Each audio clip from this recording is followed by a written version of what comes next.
Pour être dans les meilleures conditions possibles, tu éteins la télé, tu baisses la musique et tu branches ton casque si t'en as. Bonjour, je vais vous présenter le sulfate de cuivre en chimie.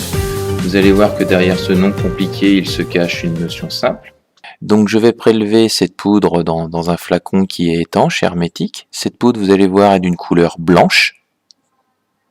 Donc quand il est blanc, il est sec, on dit anhydre.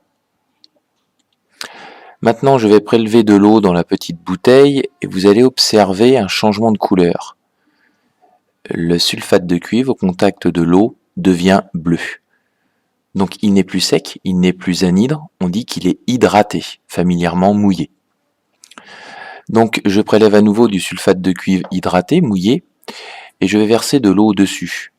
Vous allez observer qu'il n'y a pas de changement de couleur, donc forcément le sulfate de cuivre hydraté, bleu, est moins intéressant à utiliser en chimie.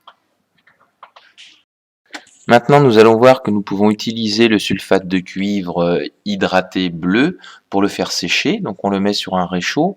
Vous voyez de la buée sur la paroi du bécher, ce qui montre que l'humidité est en train de sortir du sulfate de cuivre.